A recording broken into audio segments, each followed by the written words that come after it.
Huwag kang magtago sa palda mo dyan sa Congress. Ibig sabihin na, hindi ko sinasabing ano siya ha. Wala ko ini-imply na ano siya. Ibig ko sabihin, huwag kang magtago dyan sa loob ng Congress. Again, more than anything else, congressman is just your job. But your entire calling is a bishop, minister of the gospel of Christ. Ganyan ka? Ganyan ba ang pagtuturo mo sa... No wonder, ganyan kalaki yung congregation mo eh. Kasi ganyan ang asal mo. What kind of bishop are you? Yan ang tanong ko eh. Diba ho?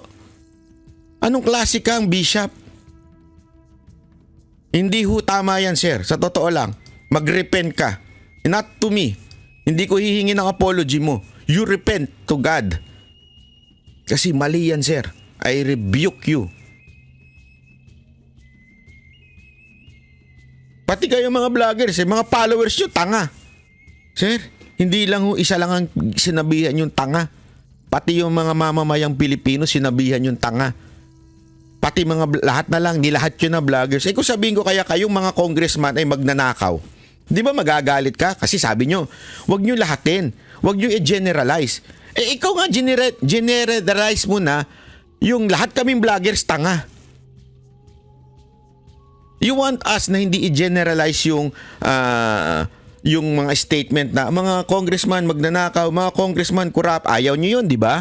You don't like it. But you're doing it. Sinabihan mo mga vloggers tanga.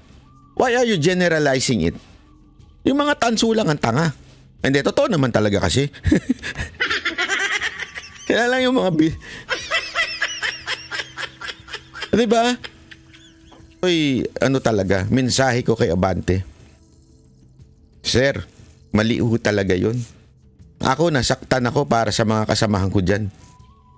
Alam mo, kaya lang naman nag-sorry ang mga yan dahil natatakot lang na i-contempt ninyo. Pero kung sa labas tayo nag-usap-usap, naku po, yung wala kayong kapangyarihan mag-contempt, naku po, sir, hindi magsosorry yan, maniwala ka sa akin. Kilala ko yung mga yan, mga matatapang na tao yan. Nagkataon lang meron sila kasing binubuhay ng pamilya kaya hindi nila matiis na makontempt. Kaya sana sir, magbago ka na. You have more time to change. You have more time. And lastly, manalangin ka. You pray. You ask the Lord.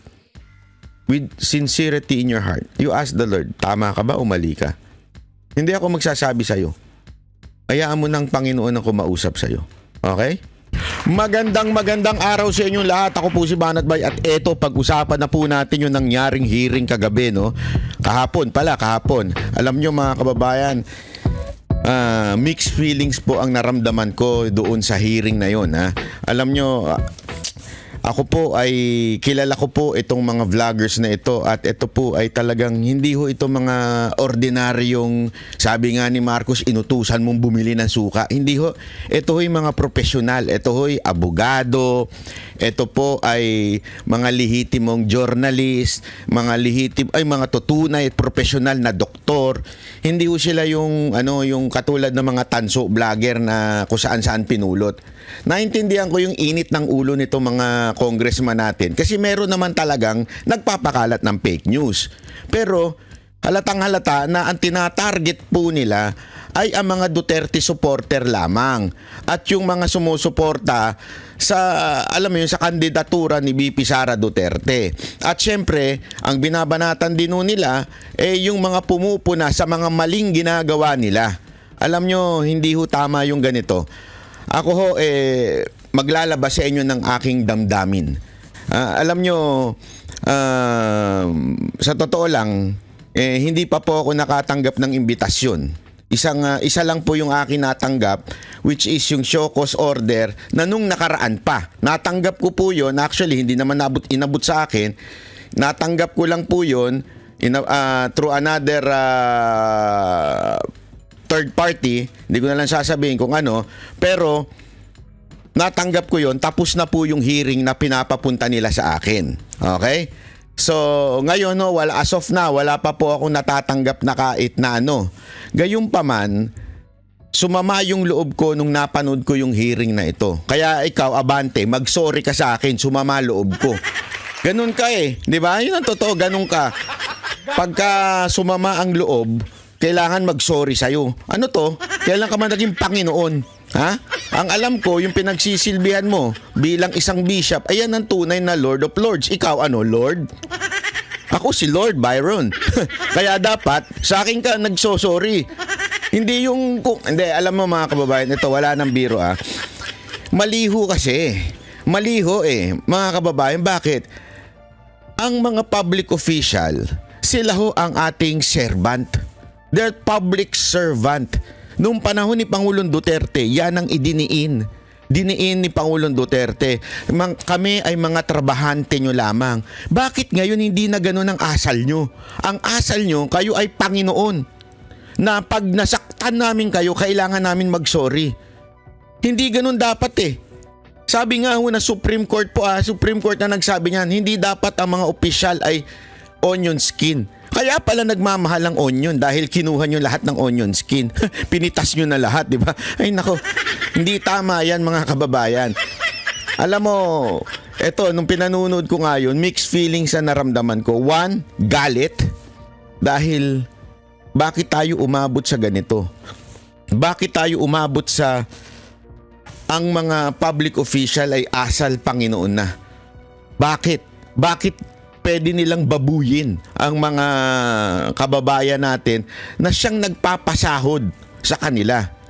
Ito, pinagmalaki niya pa yung tax niya. Pinagmalaki pa ni Abante. Pustahan tayo, paglabasan tayo ng tax, mas malaki binabayaran ko. Abay, dapat lang. Sa dami ng possession mo. O, di ba, nasa picture naman yan. Pinagmalaki mo pa sa social media yan. Naturalmente, mas malaki yan dapat mong bayaran. Pero ito ang pinagkaiba natin. Ikaw, nagbabayad ng tax, hindi napupunta sa amin. Kami nagbabayad ng tax, napupunta sa inyo. Yun ang pinagkaiba. So you are accountable to us, not the other way around. Huwag tayong maglokohan. Ano tayo, nananarantado ng mga Pilipino? Yung tax namin, kaming lahat ng Pilipino na nagbabayad ng tax, sa nino napupunta yan? Sa public official, sa mga projects. Ibig sabihin, bilang public government official, ikaw ay accountable sa amin. Lahat ng dapat nyong ginagastos ay makita namin dahil kami, yung tax namin na pinaghihirapan namin, napupunta sa inyong lahat. Pero yung tax ninyo, hindi namin ginagalaw yun. Walang nising kung napupunta sa amin. Kaya wala kang karapatan na sasabihin mo sa amin, kami din nagbabayad ng tax. Hindi ganun. Hindi mo magets ang logic nun. Hindi mo magets ang logic pag kami humihirit na kami nagbabayad ng tax. Ibang usapan yun, kapatid. Alam mo, ngayong araw na to makakatikim ka sa akin. Hindi ako, naku po, maniwala ka sa akin. Bishop. Wag na natin tawaging congressman ito. Bishop na lang. Because congressman is a job. Okay? Congressman is a career. But being a bishop is your calling. That's who you are. At alam mo yan. Kung ikaw ay tunay na Christian, alam mo yan sa puso mo. Yung pagiging congressman mo, calling mo lang, ano mo lang yan, trabaho mo lang sa lupa yan. But being a bishop, brother in Christ, it means so much. That is you. Yan ang purpose mo sa buhay. Being a bishop. Now I will rebuke you. Makinig ka ng mabuti. Panoorin natin muna itong video na kung saan nagmalabis sa tingin ko si Bishop Abante. Sir, hindi naman po kayo yung sinasabihan ko ng tanga, Mr. Chair. Kaya tinatanong It was the kita, Mr. process Chair. of distributing the Mr. Chair, up. tinatanong kita kung saan mo kinuha ito. Sa news mo lang pala kinuha Wala kang documents. You cannot even tell me if you're telling facts or truth. Sir, nasa news Tapos po kasi sasabihin na mo, tanga ang mag-uutang gobyerno. tayo. My goodness, ibig mo sabihin, you're going to base your statement, tanga ang gobyerno, sa news na nabasa mo, Mr. Chair, and then you're telling me you're a journalist, and you're telling me that you're speaking the truth? Mr. Chair, respectfully po, those are my feelings. Kasi binamigay natin yung Sandali. Punahin muna natin yung mali mong pananaw sa pagiging reaction. So, ibig mo bang sabihin, yung mga sinasabi ng media, dahil sinasabi mo, yung iyong pagsasabi ng ganito ay based lamang sa media? So, are you telling us now that this fucking media are all biased? that this fucking media all fake news? Yun po ba ang sinasabi ninyo? Kasi parang tinatabla ninyo yung opinion ni Madam Crisette dahil lang galing sa media. So dapat kami mismo may hawak ng dokumento o ebidensya. We are just reacting. Kailan pa naging batas sa Pilipinas ang mag-react ka ng masama sa media? Kailan pa naging illegal? Sir, tanungin ko kayo, sa anong konstitusyon yan? Saang article yan? Na bawal ka magbigay ng opinion mo kung ang opinion mo ay nanggagaling lamang sa media. Saan yun? Pakita nyo sa akin. Pag meron kayo may pakita, susunod kami lahat. Magsosorry kami. Saan ho yan sa ating batas? Sige nga ho, sir. Again hindi ho siya nagbibigay ng news. Si Ma'am Crisette, she's not giving news. She's just giving her opinion doon sa news na lumabas. And that is not wrong. Opinion will never go wrong. Dahil opinion nga niya yun eh. Ngayon, kung sa tingin mo mali sa'yo, tama kay Crisette, wala ka magagawa doon. Opinion niya yun eh. Wag mong pakialaman. Wag mong sakalin ng kanyang opinion. As a matter of fact, it is protected by our Constitution, Bill of Rights. Pwede kang maglabas ng hinaing mo, freedom of speech, as long as you are not, yung opinion mo ay hindi libelous o kaya nagde-defame ng tao. Pero kung sasabihin mo lang na ito opinion ko, sa tingin ko tanga ang gobyerno dahil ganito ang ginawa nila, ito yung nakita mo yung news, there's nothing wrong with that. Kasi kung may problema at may mali talaga doon, why don't you just sue her? Sue her. O ito, nasaktan ako, kaya magdedemanda ako. Hindi nga niya pinangalanan who's the government eh. Ikaw naman, react ka ng react. Ano to? Guilty? Therefore, if that's your feeling, Mr. Chair, I demand that you apologize to this committee. I will apologize, Mr. Chair, for my bad words or for... I apologize for my bad words, sir. I Mr. apologize for saying the word tanga in my post. Ha? Yung audience niya, mga tanga eh. Yun na pinapalagay mo. Hindi ang gobyerno. Yung audience mo, mga tanga, kaya papaniwalaan nila ang sinasabi mo sapagkat yung audience mo mismo ang hindi nakakaintindi. If you do not apologize right now, you listen. Yes, Your Honor. Grabe to. You listen. Tirik na tirik ang mata. Sir, ako, pagtapos ng vlog ko, I will demand you apologize. Ginanito mo yung mga vloggers dahil nasaktan ka? Onion skin ka? Ano to? Supreme Court na nagsabi niyan, hindi dapat kayo onion skin. Tapos ganyan kayo? I demand for your apology. If they don't apologize, iko-contempt nyo? Anong klase kayo, sir? Sa totoo lang, anong klase kayo? Diktador ang ganyang klaseng pananaw. Puwersahan na mag-sorry. Mag-sorry ka, kung hindi, yari ka. Ganon? Alam mo, tanggalin mo yung contempt order nyo dyan. Sigurado ako hindi magsosorry itong mga to. You know why? Walang masama sa ginawa nila. Walang masama ho sa ginawa nitong mga vloggers na ito. If you do not apologize, I am going to make a motion to hold you in contempt. I apologize, sir. And tulad nga po ng sabi ko kanita, sa susunod... So ito mga kababayan ng isang patunay na kung bakit tinatawag kayong mga diktador. Imagine, you will force someone to apologize. Saan ka nakakita ng apology ay puwersahan? Matalino kayo, sir eh. Bishop kayo eh. Sigurado ako kung naging bishop kayo, nag-theology kayo eh. Saan kayo nakakita na puwersahan mong i-apologize? Ang Panginoon nga hindi puwersahan magpa-apologize eh. Tandaan mo ang Panginoong Hesus hindi niya pinipuwersa ang tao na mag-apologize. You know why? You know the principle kung bakit may snake o merong serpent doon sa kay Adam and Eve? Alam mo kung bakit may serpent? Hindi nyo ba maisip mga kababayan? Ikaw, bibigyan kita, bishop ka, you understand this. Bibigyan kita ng isang napakalupit na pangaral Alam mo kung bakit may serpent doon? Tanong ko riyan yung bata ko bakit kasi? 'Di ba? Bakit kasi kailangan na merong serpent doon na kung saan maaaring magkasala si Adan and Eva? Kasi tandaan ninyo, doon sa ni Adam and Eva, sandali. Doon po sa Garden of Eden, 'di ba? Meron pong serpent na nilagay hindi inayaan ng Panginoon na naandoon. Alam mo kung bakit? Kasi, tandaan mo, dahil sa pagkakasala ng tao, nahiwalay siya sa Diyos. Dahil sa pagkakasala ng tao, kailangan magtrabaho ni Adan. Dahil sa pagkakasala ng tao, kailangan mag-labor ang isang babae.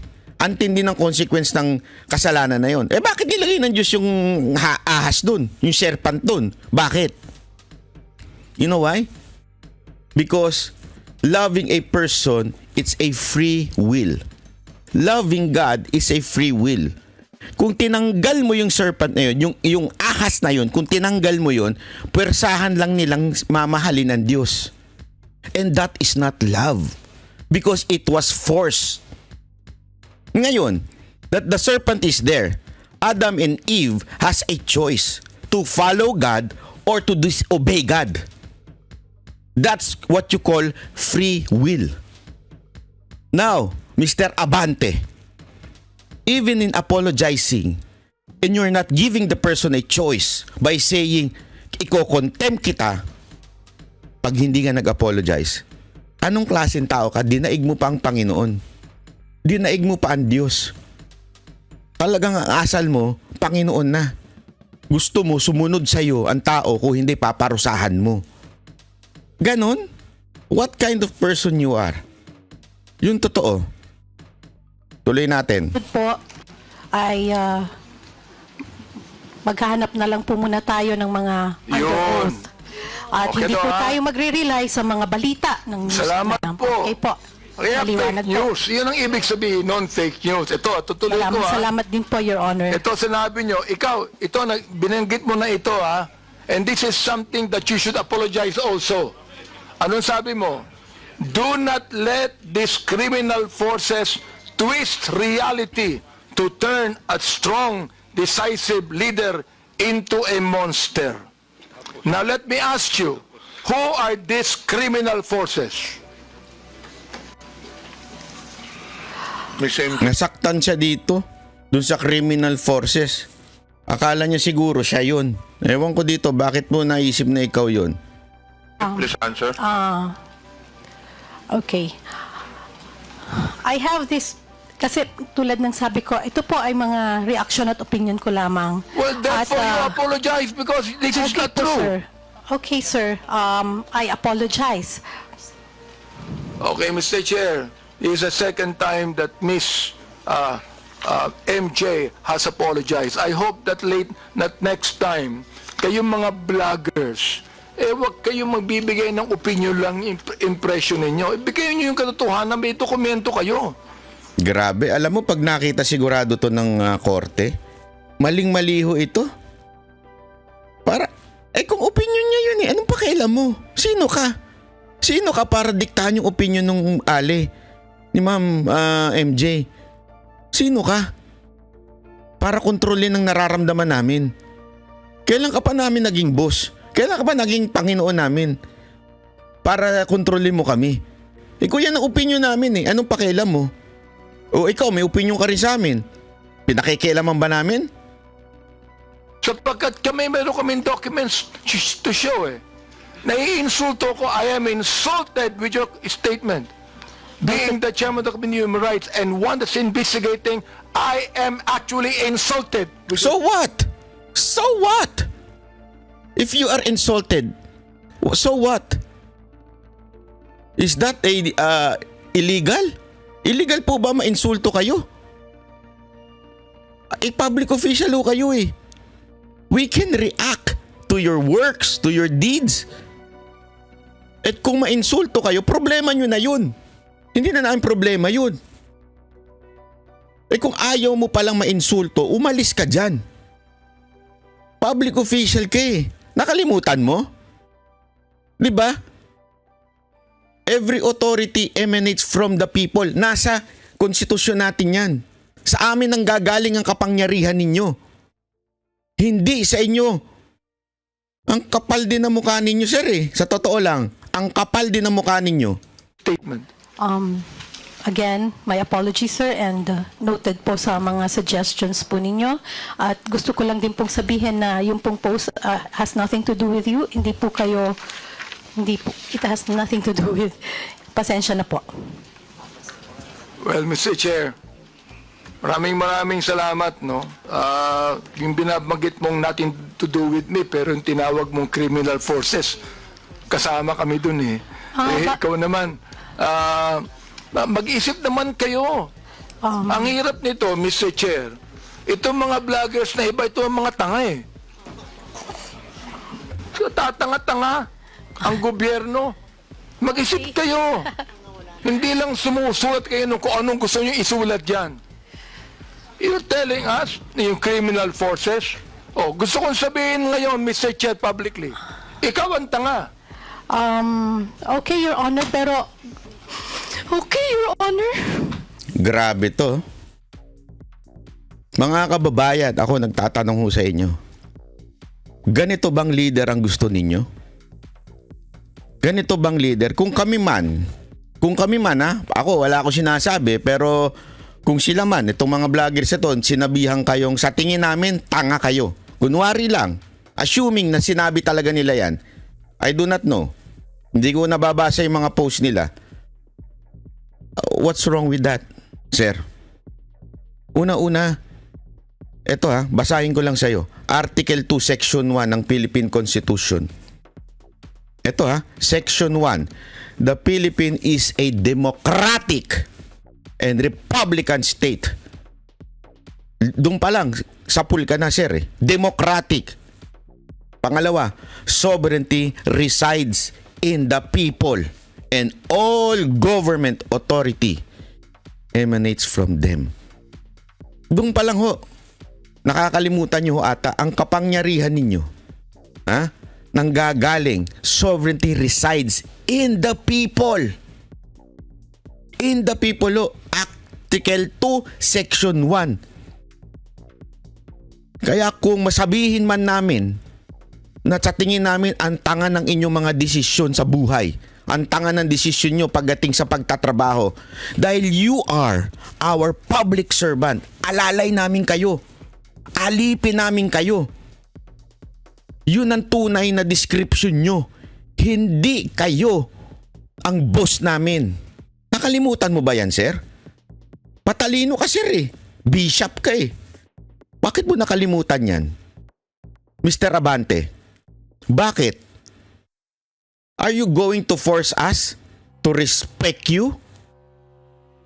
Saan yan? Saang batas po yan? Saang batas po yan, sir? Cite to me laws na kailangan hindi kami magkomento ng masama sa inyo. Cite to me laws na hindi namin kayong pwedeng sabihan.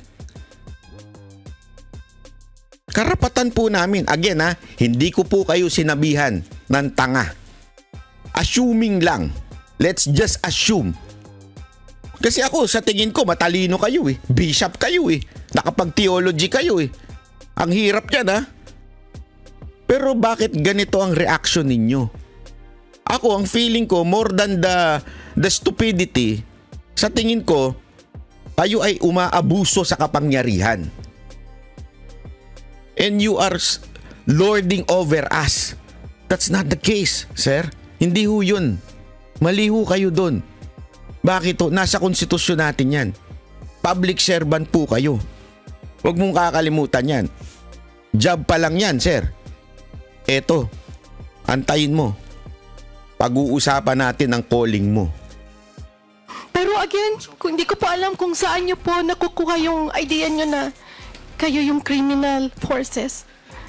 Hindi po. Anyway, again, Ikaw ang Mr. Chair. Okay po, sir. Ikaw ang My sumulat apologies. Yes. Okay. My Sinulat apologies, mo sir. yun eh. Okay po. Tanga po ako, sir. Yun pong pag-iyak ko at yung walang patid na pag-apologize ko is coming from the fact na dahil ayoko pong makontempt, ayoko pong ma-detain, dahil may dalawa po akong nasa critical condition na nanay at mother-in-law. Yun po yun. Pero sa mainstream media at social media ngayon, pinagtatawanan ako dahil nag-apologize ako at tinawag akong tanga. But I cannot forgive myself if I don't speak now and tell you the truth. I'm just really afraid na ma-detain at this time. At this time kasi may dalawa akong nasa critical condition na naka-bedridden na nanay at mother-in-law na nasa late stage na anytime they die. I don't want to be detained and wala ako sa tabi niya. Ayun. Point taken, madam. Alam nyo mga kababayan, huwag nyo isipin ha, na sila ay tumiklop. Hindi po sila tumiklop. They just did that kasi actually, naintindihan ko. Dahil alam ko na mayroon silang mga pamilya na binubuhay. Meron silang mga inaalagaan. Katulad ho ni MJ, ito po, inaalagaan niya ho yung kanyang nanay. Naintindihan ko that they will do everything even to the point of being shamed by this public official dahil gusto lang nilang malaya na alagaan dahil ayaw nilang ma-contempt. Kasi ang kasunod niyan, pag hindi sila umattend, warrant na. And they cannot afford to hide. Why? Because inaalagaan nila yung mga nanay nila. And the others are professional lawyers, professional doctors, journalists. Naintindihan ko yun. Naintindihan ko sila. But I will not stop there. Kung sa tingin nyo nakalamang kayo, easy. Sa inyo ang mundo ngayon, pero tandaan ninyo, sir, Bishop, ginawa ng Panginoon ang mundo na bilog. Hindi nyo ba naisip yun? Bakit sa tingin ninyo ginawa ng Panginoon ang mundo na bilog? Ba't hindi na lang square? Kaya naman niyang gawing square yun eh. Ba't niya ginawang bilog? Alam mo bakit? Nagsasabi na ang mundo ay bilog. Iikot yan. May mga panahon na ikaw ay makakaramdam ng tagumpay. Makakaramdam na ikaw ay nasa ibabaw. Pero darating panahon na nasa ilalim ka din. As a matter of fact, this is the truth. Mr. Bishop, makinig ka. Makinig ka sa akin dahil dito mo lang maririnig yan. At hindi ako titiklop dahil lang sa pinatitiklop mo kami lahat.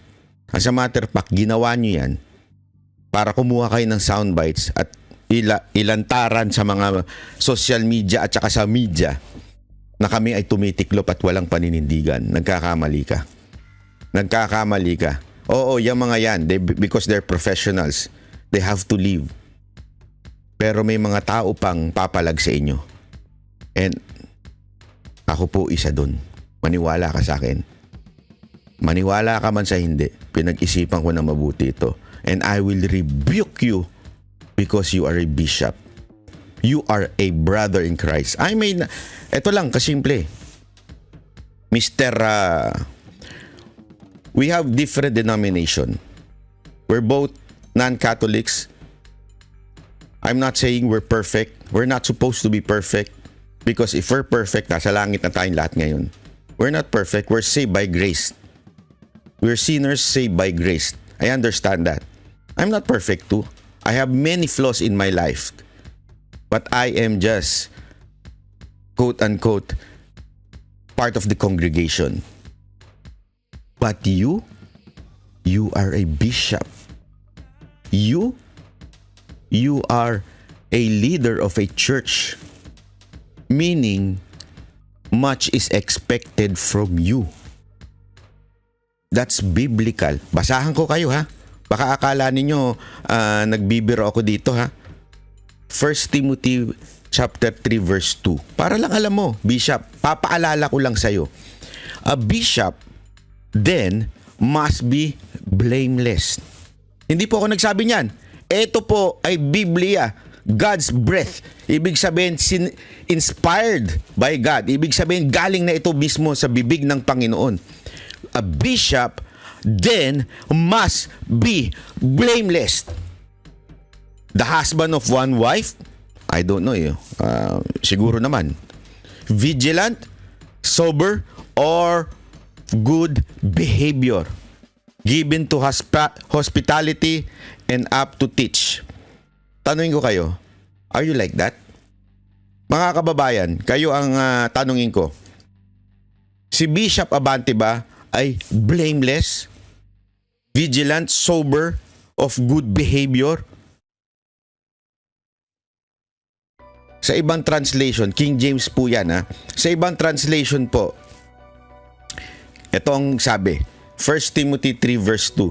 So a church leader, which is you're the leader of your church, must be a man whose life is above reproach.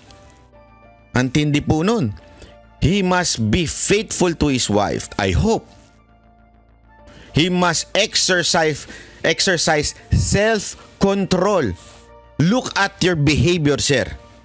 Do you think you are pursuing self-control?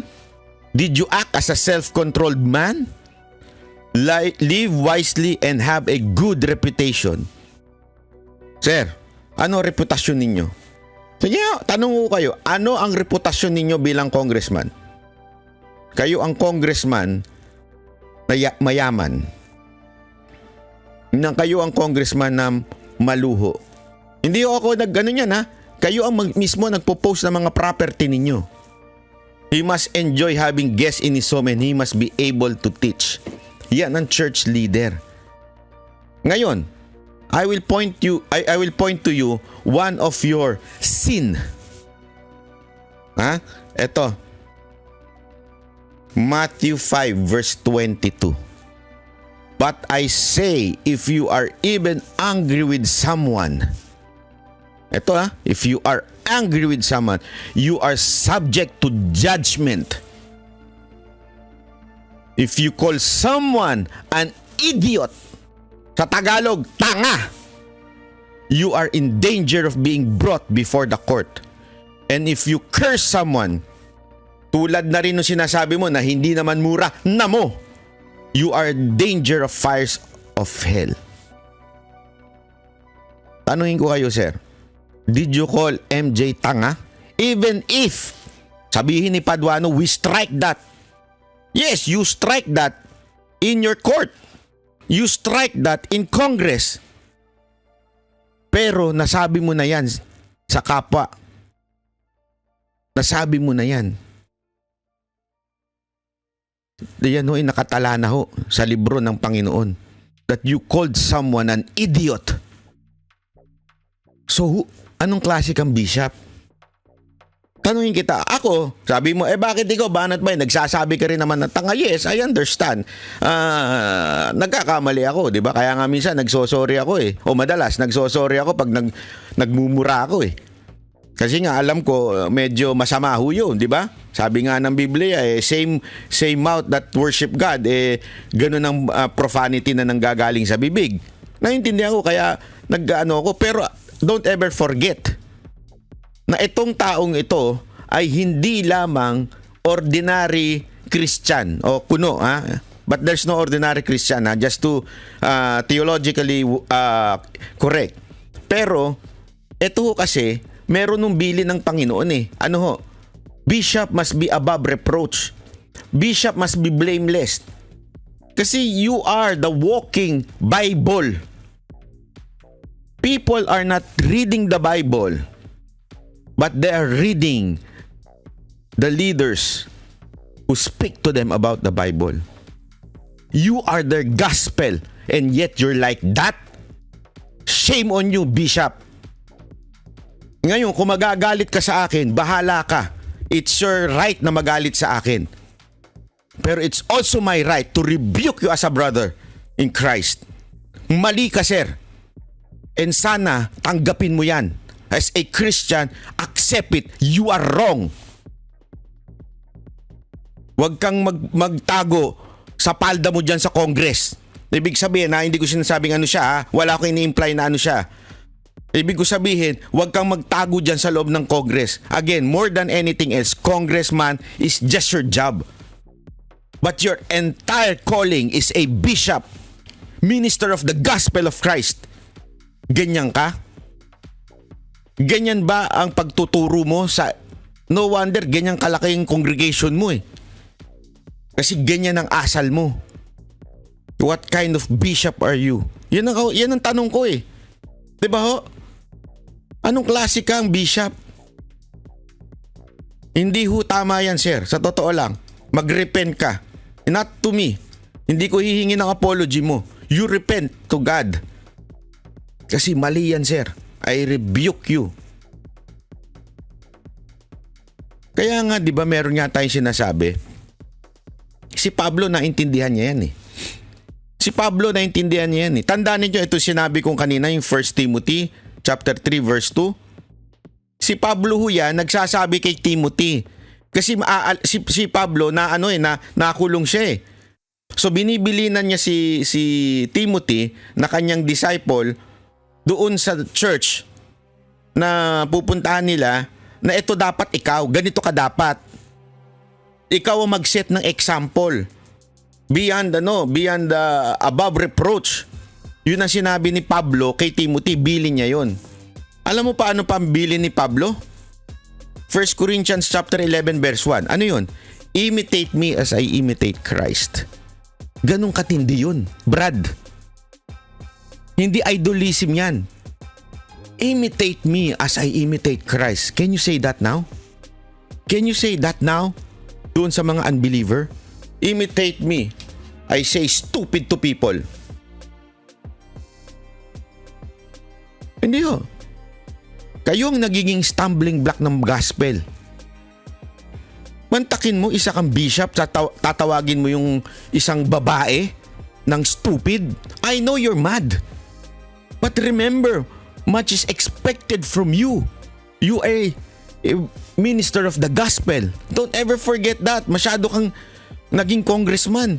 Nakalimutan mo na yung tunay mong calling sa buhay. Unless mali yung paniniwala mo. 'Di ba? Banat. Ano 'yon? May demonyong bumubulong. Sabi ng demonyo, anong karapatan mo? Anong karapatan mo na i-rebuke si Abante? Alam mo, ang karapatan ko nasa Biblia din po, Galatians 6 verse 1. Sige.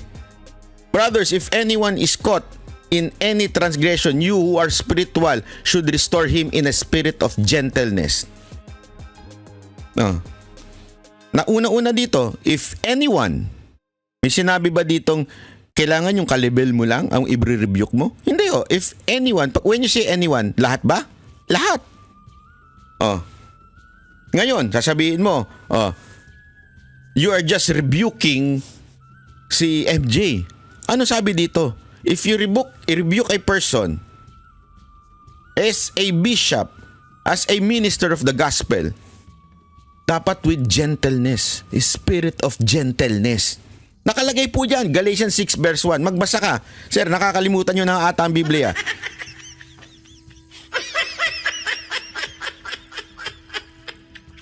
Diba? Nakalimutan nyo na po ba yan? Kahit sa Titus 1 verse 9, he must hold firm to the trustworthy word as taught, so that he may able to give instruction in sound doctrine. Kailangan ibuhay mo muna bago kapag makapag-rebuke. Di ba ho? He must hold firm to the trustworthy word. Kailangan nandito na sa puso mo yun. No. Eto ha, baka sabihin nung iba dyan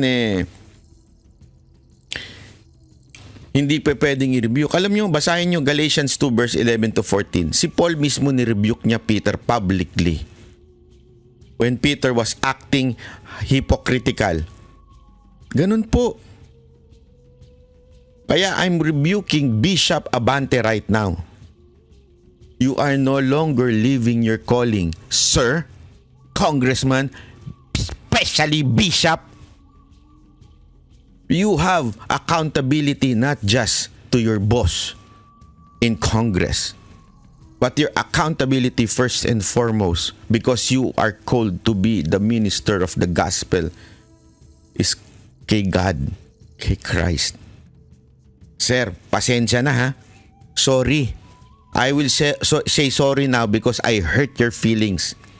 sorry na nanggagaling sa isang banat bay ang pagre-rebuke sa'yo bilang isang bishop. Pero sir, I cannot. Hindi ko kayang tiisin. Nakikita kayo ng ganyan. Dahil bishop pa naman kayo. As a matter of fact, I respected you before. Don't ever forget that. You are part of Yorme's team before. And I respected you so much because you are a bishop. Pero nung nakita ko to, nawala ako ng galang sa inyo, sir. Nawalan po ako talaga ng galang.